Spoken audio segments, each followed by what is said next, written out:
First, vindication or just cutting to the chase? Opposing comments tonight as legal drama moves forward in this defamation lawsuit filed by Maricopa County Recorder Stephen Richer against U.S. Senate candidate Kari Lake. Ben Brown with our ABC 15 political team spoke with legal experts, cut through the noise and break down exactly what happened in that default judgment, what it means and what's next. You can say, if you're the plaintiff, we won a verdict, a judgment that I was defamed. That's true. And she can say, I never admitted anything. Well, that's also true. And that's exactly what happened. What she is saying in court is that she lied to all of Arizona about me, but she lied to you about the 2022 election. Kari Lake believes otherwise. I've not surrendered. I've not admitted any guilt.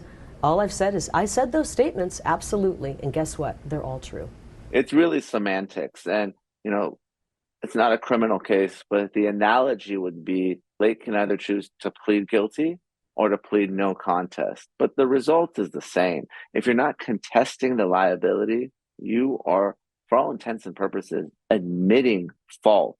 So then it moves towards the damages phase of the case. Richer filed the lawsuit against Lake in her campaign in June over allegations of election fraud, claiming Richer inserted 300,000 bogus ballots into the 2022 election count. Lake's attorneys failed to file a response to Richer's lawsuit after attempts to dismiss the case were rejected in court. Richer then filed a motion for default judgment. And after a certain amount of time, the judge will enter a default judgment, which means you lose the case on the merits.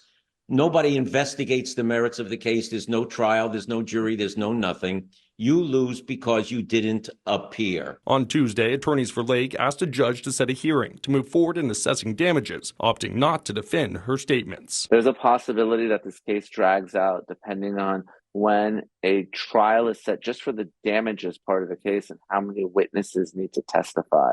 But legal experts agree it won't be cheap. I would be shocked if it's not in the hundreds of thousands, if not millions. For the ABC 15 political team, I'm Ben Brown.